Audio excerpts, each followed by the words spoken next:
Hey everyone, Jerrod Sessler here. I am going to do just a quick little live because I'm got some new information that I just really kind of blew my mind when I was listening to it. So I'm working in my shop. I had a couple things I had to do in there this afternoon, and we had some of our cows got out the last couple days, and we had this problem with one of our fences, so we had to repair that. But I was listening to Roger Stone audio. I was listening to the Stone Zone. He does this show every day. It was really good. But he said something that was part of the things that happened in New York yesterday with this whole thing with Robert De Niro going there. And I didn't actually catch this. And so once he told me this, then I got done with everything I was doing, and I went and sure enough, I did a little research, and he was right. So this is just mind blowing how, I mean, you guys know, because you follow me, that I am just unbelievably passionate about saving and restoring American greatness and standing against this lunacy. I think one of the best ways to do that is to run for office. That's what I'm doing.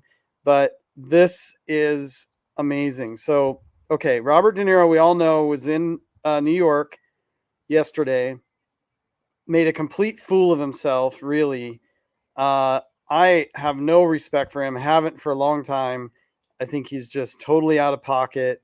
Some people say he's compromised, which is quite likely. He's either that or he's just so steeped that no amount of medication could repair him from this total TDS that he's suffering from.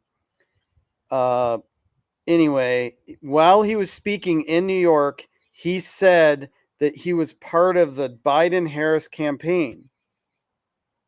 And this is what Roger Stone said on his show. And I was like, there's no way he said that. But I went, and sure enough, he said it. He absolutely said it. I can show the video to you. Look it up. It's on there. And the implications of this are astounding for a number of reasons. First of all, not the least of which is in regards to just FEC campaign finance issues in terms of having a celebrity represent you. That has to be disclosed. There's financial implications to that. There's filings that I'm sure are not done, which probably nobody's going to look at. But that's kind of the small picture. The bigger picture is way more gigantic than that. The bigger picture is the people that were with him. Two of them were these disgraced police officers from the Capitol Police Force that absolutely, completely, utterly disgraced their uniform by testifying in front of the J6 commission, which was a complete sham, as you may remember. The two officers that were with him were one is Michael Fanone, and the other one is Harry Dunn. And it's so amazing because Fanone, if he would never open his mouth, you would think he was from what the heck is that?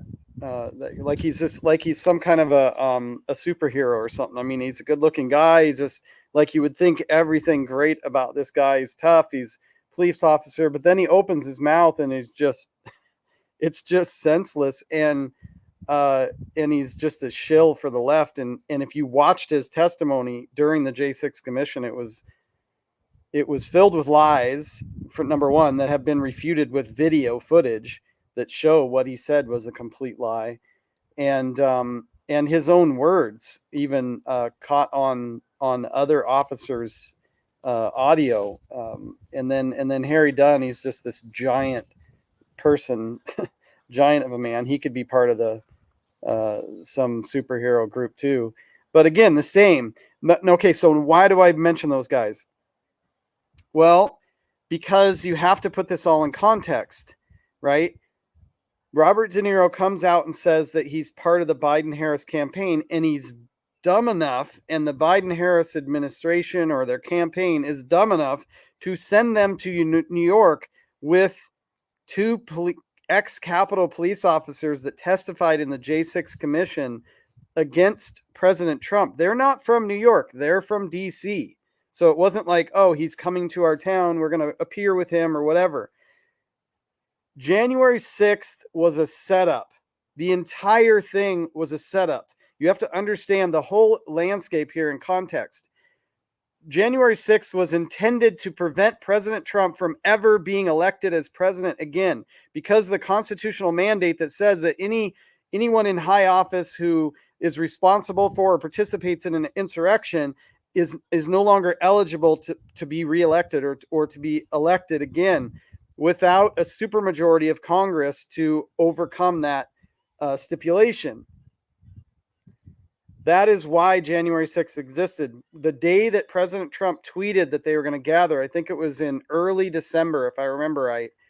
He sent out a tweet and he said that we're going to gather peacefully or whatever in DC on January 6th, because that was the day that the election was to be certified. Okay, now let's go back even further. Let's go back to the 2020 election. I think it was November 4th. It might have been November 2nd. I don't remember. But I do remember how numb I felt when I saw the results of that election and the ensuing just lunacy of our judicial system to ignore every legitimate fight and stand against this illegitimate election with these voting machines, with early voting, with mail-in voting, with the shift. I didn't swear there. Shift from counting votes to counting ballots. Right. This started in Washington State in 2004 in the Dino Rossi Christine Gregoire fight. Dino Rossi initially won. He was a Republican. He won the election. They did a recount. He won again. They did another recount, but this time they found 100 ballots in the trunk of a car in Aberdeen, and they put those in, and Christine Gregoire won. End of story, done. She gets, certified as the governor. So this was 20 years ago in Washington State. This stuff all started right here in our own state.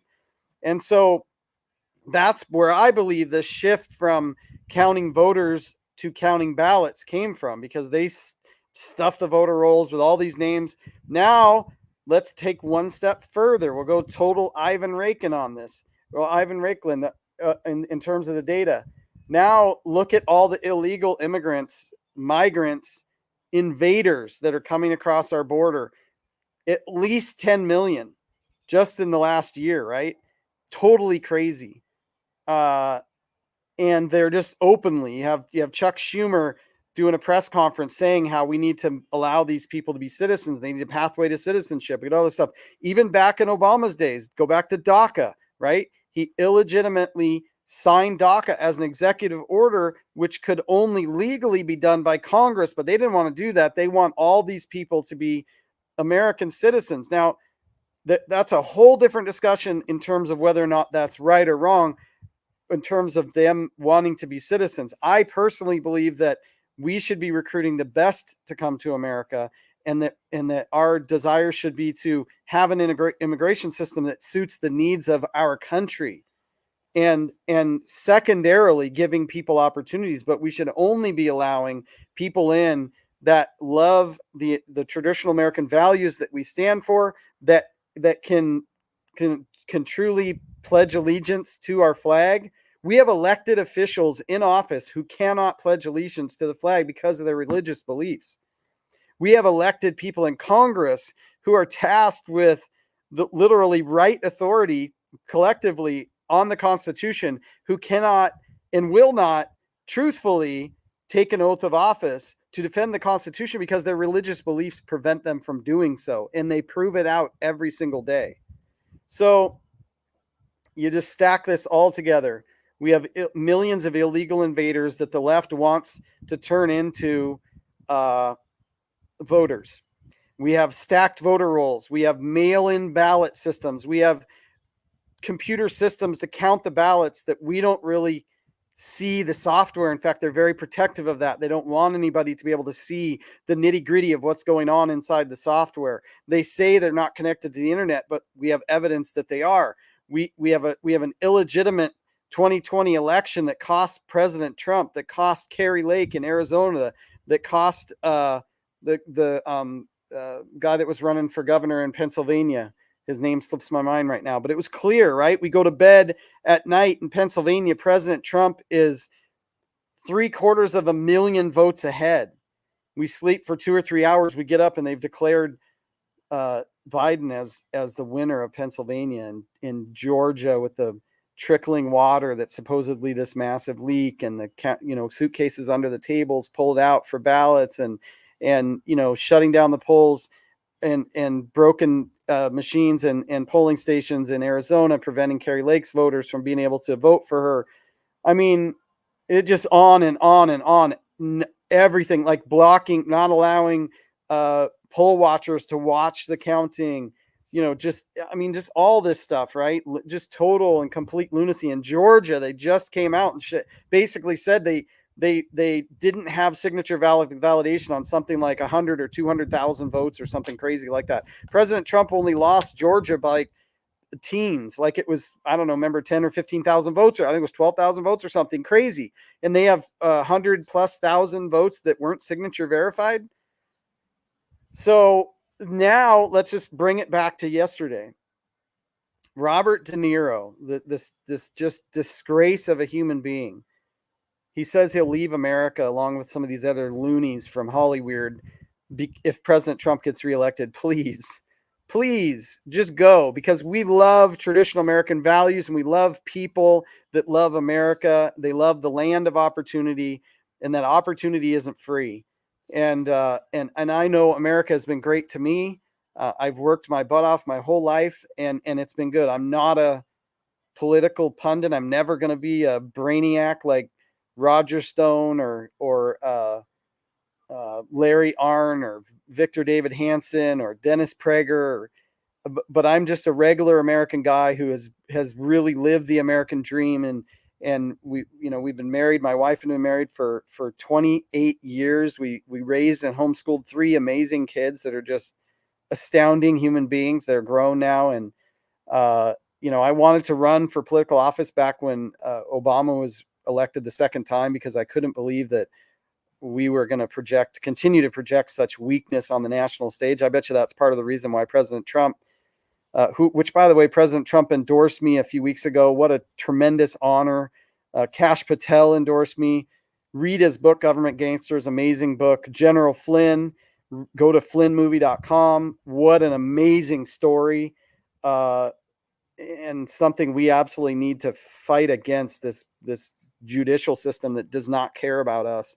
I did a video earlier. I promised I was going to make this one short, so I'm going to wrap it up here pretty quick. But I did a video earlier today where I was talking about the Bill of Rights. It's just so beautiful out here. Oh my goodness. I wanted to come outside for this one. The sun glare inside, I have an office upstairs, and the sun glare was so bright and you couldn't even hardly see me in the picture. So I'm like, I'm going to go outside. So anyway, yeah, flynnmovie.com, go see that. I don't know what else I was talking about there, but I did a show earlier where I talked about the Bill of Rights, and how about half of the Bill of Rights, so those make up the first 10 amendments in our Constitution, actually started as 16 points and then was pared down in the Senate, and then 12 were sent to the states, which were colonies at the time, for ratification. I guess you'd call them states, because we already had the Constitution at that time. But only 10 of them got ratified, and those became our first 10 amendments to the Constitution. And of those Bill of Rights, those first 10, about half of them deal with the treatment of prisoners. And I say prisoners because criminals would be an inaccurate word. It's the treatment of prisoners who are being treated like criminals. And under tyranny, a tyrannical leadership will use a judicial system to take innocent people and make them prisoners and make them criminals. And that's exactly what we see happening right now. with President Trump, with other people. I know there's one guy. What's his name? Peter something. He's in prison right now for refusing to go before Congress for. And it's not that wasn't a crime. I think it's Peter Navarro. The problem is it's the imbalance in the execution of justice. So there's many leftists who did that very same thing, but they never were jailed. In fact, I think Peter Navarro might be the first one that was ever jailed for. I don't know, but it's totally ridiculous. And I think everybody, left included, I have a lot of people. Our primary is in August. I have a lot of people, even Democrats. Honestly, they're helping my campaign because they see the Uniparty and Dan Newhouse, who I'm running against, and they see the America that we know and love being stripped away from us. And so anyway, I'll wrap it up with that. But the in summary is, this is all a sham. And Robert De Niro appearing in New York with, and this is really important, with this Michael Fanone and Harry Dunn, who were Capitol Police officers who testified in the January 6th commission. It is another piece that sort of starts to stitch this whole thing together. January 6th was a setup. It was planned, and it was purposeful. Whoever's behind what I call the biggest heist in American history, which was the 2020 election, is also behind the Biden-Harris campaign, and they are behind this attack on President Trump, and they're the ones who are bringing people like Robert De Niro and putting them together with these bozos who disgrace the uniform, Harry Dunn and Michael Fanone, to stand in New York. I'm thankful there were so many Trump supporters there to heckle him. Robert De Niro is such a, I'm not going to call him any names, but he couldn't even handle himself with people honking in the background and people yelling at him. Here's this, world-renowned actor that we all used to love and watch because he was, he does certainly have, or at one point had good acting talents. I'll never see him on screen again. I haven't years now. I just can't stand the guy. And for all the people in Hollywood, remember this: you merely mimic what the rest of us do every single day of our lives. You are actors. You're not really doing it. And you don't have near the life experience that we do, because the closest you get to that life experience, for most of you, there are some great actors out there, but for a lot of you, like Robert De Niro, you never get to experience the greatness in life that we do, because we actually do it. You pretend to be us. And so for you to show up on the street with operatives from this regime that's behind the biggest heist in American history, which is the theft of the 2020 election, which included lots of really great people, including President Trump, is absolutely disgraceful. And it's, in my eyes, it's evidence that it's more evidence to help stitch together this narrative, which is utterly obvious, and they are continuing to come out and just say it out loud. And I believe that if there is no justice for this, it will be the biggest atrocity on American history, on the justice system in American history. It's absolutely terrible. Anyway, God bless you. Thank you for watching. As usual, I went longer than I had intended. I was thinking this is going to be a quick little 5-minute thing, but thank you for joining, and God bless you. Have a good night.